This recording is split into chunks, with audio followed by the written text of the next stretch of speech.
All right, welcome back to our DIY dog training. Today we are looking at Force Fetch Part 3.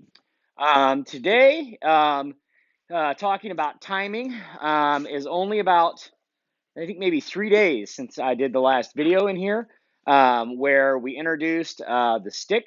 And as you can see, Aries is excited about the stick. He comes in the office having fun. He wants to play with his fun bumper. He wants to enjoy this. And as you can see, he's having a lot of fun being a goofball. Getting ready to do his work. And so this is important because we do want him to enjoy this process, be happy in this space. So today is an important video because it is what is often thought of as the hardest and perhaps the most misunderstood part of force fetch. Today, we are going to put the force in force fetch. Today, we are going to add the element of pressure to getting the stick in his mouth. Now, before I do that, I want to explain a little bit about this because there's kind of some misunderstandings around force fetch. The purpose of this part that we're going to do today is to apply pressure to the dog and get a response. All right. Now, at this point, he has already learned hold the stick in your mouth. He knows he should hold the stick in his mouth. We've done that for 3 or 4 times. He's probably had 30, 40, 50 reps, I don't know, where he has held the stick in his mouth and he is holding the stick in his mouth without me forcing his mouth closed when he's sitting still. And that's the turning point that I'm looking for. When the dog holds the stick in their mouth without me forcing their jaw closed, then I'm ready to move on to the next step. Now, if we start walking, he's going to drop it. But at this point, I want to be able to apply pressure to the dog. And we only apply pressure when the dog knows a command, when the dog knows what we want. He knows I want him to hold the stick, so now we can apply pressure. And this pressure is no different than all the other pressure we've applied to the dog. We apply pressure to the dog with a leash when we have them walk. We apply pressure to the dog when we have them get in a crate. We apply pressure to the dog every time we make them sit. That we are applying pressure. We're pushing them down. We're making them move. All of those we are applying pressure to the dog.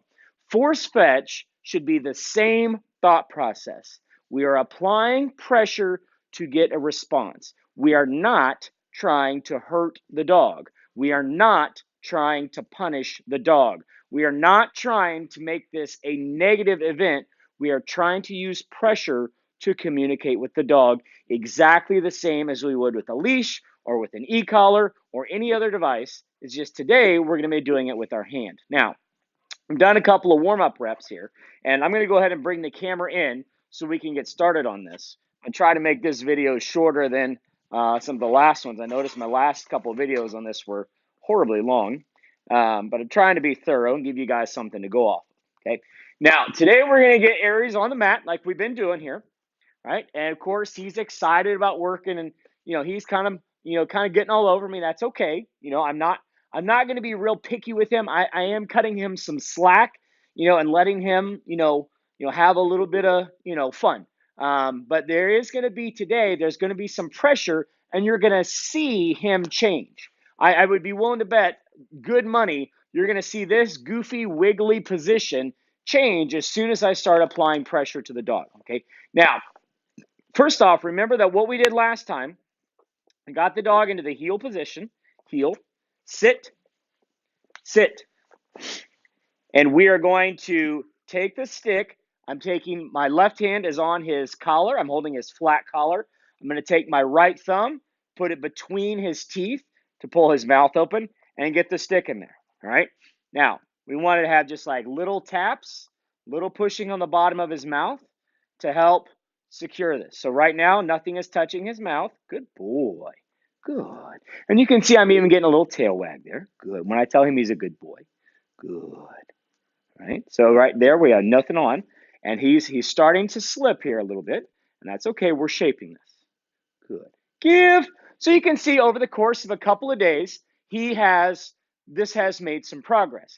Now, the other thing that I want to show you that you need to have working for you to go into this point is we want to have his movement off of the mat working well. We don't want to see him resisting the movement like he did in the last video. Let me show you what I mean. So today what we're doing, if we put him on the mat and we're going to put the stick in his mouth, heel, sit, put the stick in his mouth, and I'm going to hold my my hand on his collar. We're going to walk. Good. Good. Heel. Sit. Good. Give. Now, I was holding my left hand under his jaw to help support just a little bit, but you saw the movement is fluid. That's what we're looking for to know that we're ready to move on to the next step, right? He understands. I'm going to put the stick in my mouth. We're going to walk out. We're going to walk back. We're going to come to the mat. Now, today, let's add pressure. Now, there are a couple different methods for adding pressure. I'm going to show you how I start and talk very briefly about some of the other options here. Okay. Now, if you are doing this on the ground, like I am, you really only have one way that you can provide pressure to the dog and get a response. Hey, come over here, bud. We were cleaning some geese over there, some feathers on the ground, so he's checking that out. Sit. Hey, so what I'm going to do is I'm going to apply pressure with my left hand, and I am going to do that to his right ear. So that's the ear that's closest to me. This is what we call the ear pinch method. Now, there are methods that call for applying pressure to the feet. That usually involves the dog being up on a bench on an elevated platform. Personally, I don't like using the toe pinch because it's too hard to apply pressure back to it. I prefer to apply pressure to the ear because it's much more accessible and we can always reach it much more quickly. Now, so what I'm going to do, I'm going to hold his collar with my left hand, and what I'm going to do is I'm going to pinch his ear. I'm just going to hold his right ear, and about halfway down the ear, not you don't really want to do it out on the tip, and you don't really want to do it way up in there. I start about in the middle, and when I'm going to do this, I am squeezing my index finger and my thumb. I'm squeezing the pads of my finger together, and when we do it, you want to do it about this hard. Okay, it does not need to be enough that you're, really trying to grind it in there. You're not trying, again, you're not trying to cause pain. We're trying to apply pressure, and he understands how to respond to that. So what I'm going to do, my left hand, I'm taking these three fingers, holding his collar, and then with my index finger and my thumb, I'm holding on to his ear. I'm going to do the exact same thing that I've been doing. I'm going to take my right thumb, I'm going to go between his mouth, and as soon as this stick comes up to his mouth, I'm going to start squeezing the ear. So I'm applying pressure. Good. Good boy. Good. Oh. Okay. And so it doesn't have to be a big deal. It's a very small change. We're just applying pressure now. All right. Now, he understands that I want him to keep the stick in his mouth. Today, what we're going to do, now we've started applying this pressure, I'm not going to worry about movement for a little bit. Good. Good. Give. Good boy. Good. Good boy. We're going to stay right here. We're going to do several reps in a row. Okay. Now, what I'm going to do, we're going to do a couple more here where I'm going to have him hold for maybe just 5-10 seconds. Right. But I want him to hold for 5 or 10 seconds after I've done the pinch. So I will say pinch when I'm going to squeeze, and that will be the cue that you know that I'm applying the pressure. So we're going to go pinch. And you see his body position totally change when I'm applying the pressure. And as soon as that stick gets in his mouth, then the pressure comes off. All right. So we're going to keep reaffirming this. Keep your mouth shut. Right. Hold on to the stick. All right. Good boy. Good. We still want to be reassuring. We still want to be able to touch the stick. We want to be able to pet him. Tell him he's a good boy. Give him some love. That's okay. But stick's got to stay in the mouth. Good. Give. Good dog. Okay. Now, we're going to let him do 1 or 2 more reps here, and then we're going to do something we don't do very often. Let's do one more here. So we're going to go pinch.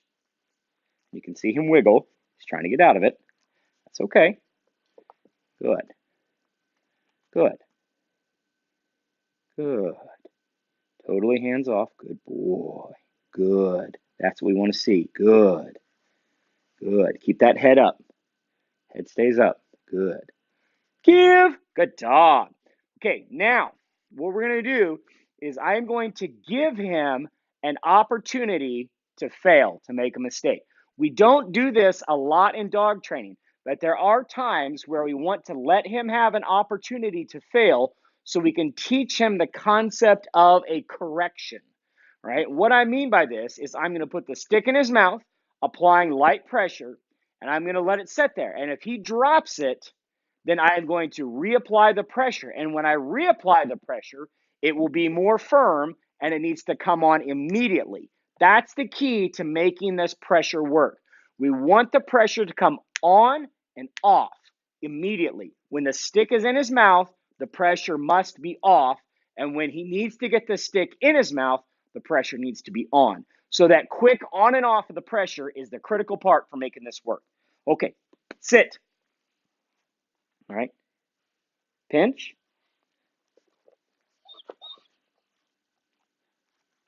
Okay, I'm just going to let him sit here. Hold your mouth up. Good.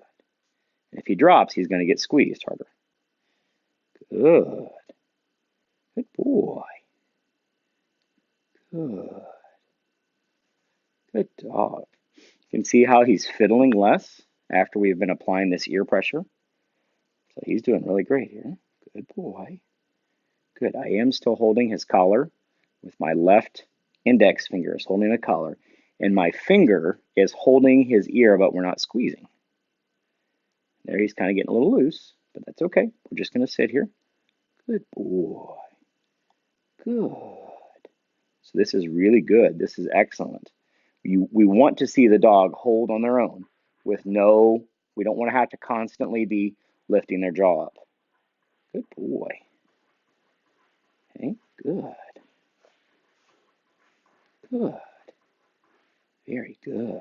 He's got a nice grip. He's doing very well. That's really good. Okay. Give. Good dog. That was excellent. Okay, so he did not make a mistake right there. So the mistake would have been to drop. And if he would have dropped, we would reapply the pressure immediately. All right, now let's see if we can get him to do this with a little bit of a hold while we walk. So we're going to apply this now to the walking hold that we did before. And we'll see if we can get him to hold and walk at the same time. And we're going to apply the same rules. If he drops, we're going to reapply the pressure to get it in his mouth. Okay. Also, I do want to mention at this point, I am not saying the command yet. There's a command here that I'm going to use, and we'll introduce that next time. The command is going to be the word fetch. I'm not using a command yet, right? So right now, we're still teaching the behavior, which is get the stick in your mouth, leave it in your mouth. Here's a little bit of pressure. So pinch. Good. All right, so now the trick, we're going to walk. Good boy. Sit. Don't drop. Good. So there I'm giving just a little correction under the jaw. Give. Good boy. Very good. All right, so that was pretty good. I'm very pleased. This is Ari's first session with doing proper ear pinch fetch. And what you should see when you're at this point, I would hope, right here, come on, boy. He's being playful with the stick. That's okay. Give. We still want to see this behavior. Tail wagging, having fun. Once the pressure comes off, he understands, okay, loosey-goosey, we're not going to be so controlled anymore, right? So that's an important part of managing how you're applying pressure to the dog is looking at his behavior. If your dog, hey, right here, if your dog is wanting to run off and hide in the crate or wanting to lay down or wanting to run away from you, come on, bud. Right here. Hey, come on. Good. Okay. Then we probably need to back off, right? So the pressure should be slow and steady. It does not need to be harsh. We are not trying to hurt the dog. We are not trying to punish the dog.